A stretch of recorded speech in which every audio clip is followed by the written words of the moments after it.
جو بدعت کی تعریف فرمائی ہے، فرمایا کہ جو چیز رسول اللہ کی ظاہری حیات میں نہ ہو بعد میں ایجاد کی جائے وہ بدعت ہے۔ ان سے پوچھنا جب ہم سلام قیام میلاد کریں تو یہ کہے بدعت؟ اب ان سے آپ پوچھئے کہ تمہارے باپ دادا رسول اللہ کے زمانے میں پیدا ہو گئے تھے؟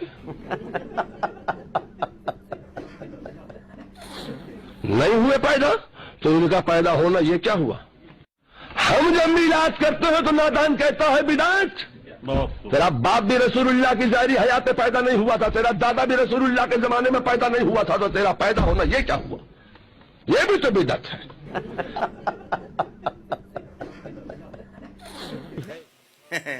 کیا صحابہ نے ایسا کیا؟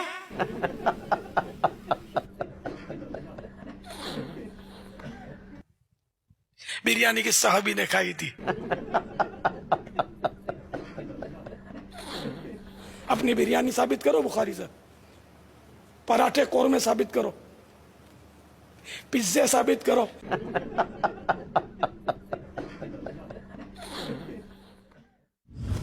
ہم کہتے تھے نا یار یہ قبر پہ اذان کیوں دیتے ہو؟ کہتے ہیں یہ اذان دینا گناہ کا کام ہے۔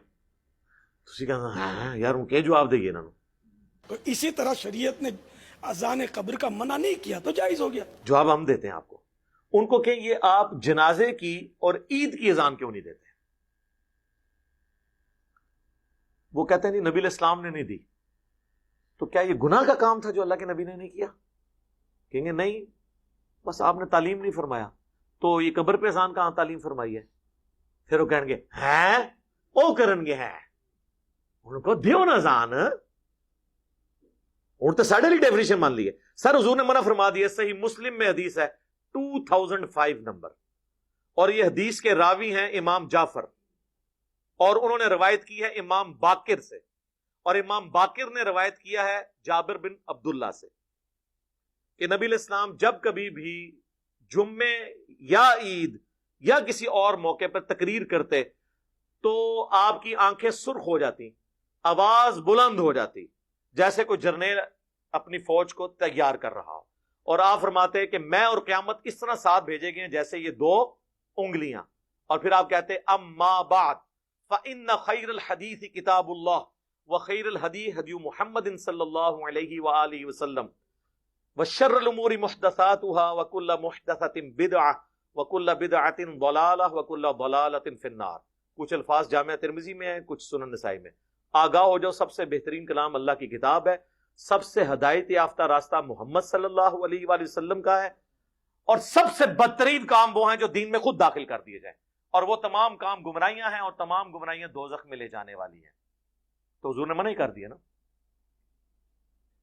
بخاری مسلم دونوں میں حدیث ہے من احدث فی امرنا ھذا فہو رد، جس نے میرے تعلیم کی بھی چیز میں کوئی چیز بدل دی یا اس میں چیز داخل کی وہ مردود ہے۔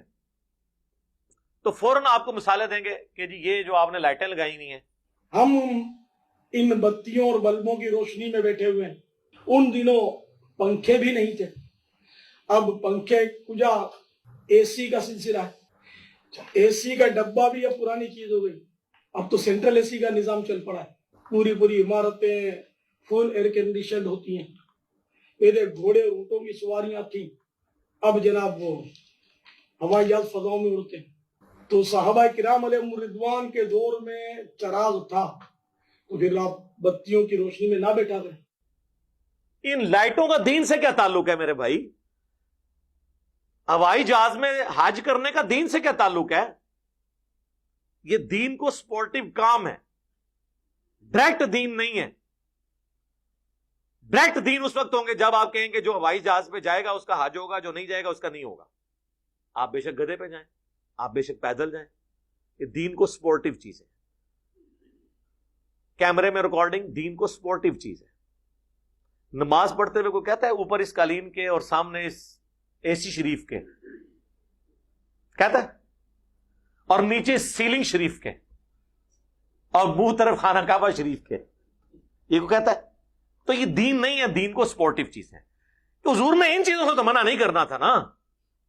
وہ تو قرآن میں آیا کہ اپنے گھوڑے تیار رکھو، سورۃ الانفال میں آیا کہ اپنے گھوڑے تیار رکھو جنگ کے لیے۔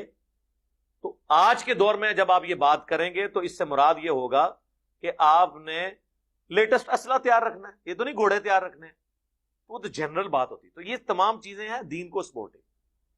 اس کے بارے میں الگ حدیث ہے, وہ صحیح مسلم میں ہے کہ جس نے اسلام میں اچھا طریقہ جاری کیا, جتنے لوگ اس پہ عمل کریں گے اس کا ثواب اسے ملے گا, اور جو عمل کر رہے ہوں گے ان کے عمل میں بھی کمی نہیں ہوگی, اور جو اسلام میں برا طریقہ جاری کرے گا اس کا وبال اس پہ ہوگا. اور انہوں نے وہ الفاظ ہیں سنتن حسنتن, بدعت حسنہ نہیں ہے, سنت حسنہ ہے. اور وہ حدیث پوری بیان کریں تو آپ کا مسئلہ بھی حل ہو جائے گا. پوری حدیث یوں ہے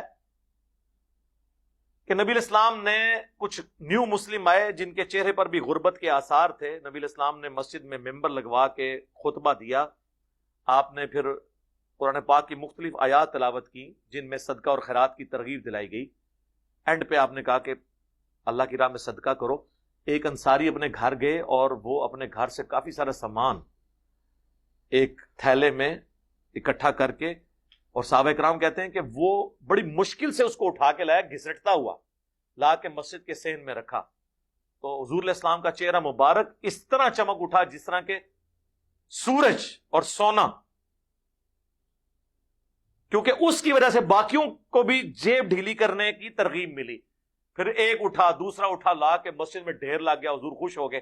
تو آپ نے فرمایا جس نے اسلام میں اچھا طریقہ جاری کیا, یعنی اچھا طریقہ کس نے؟ اس انصاری صحابی نے جو بارش کا پہلا قطرہ بنا. یہ آدھی حدیث لے کے اچھا طریقہ اور اسے پکڑ کے جو ہے وہ اپنے 12 ربیع الاول کے جلوس, کوئی اپنے 10 محرم کے جلوس, کوئی اپنے 1 محرم کے جلوس حلال کرنے شروع کر دیتا ہے. خدا کے لیے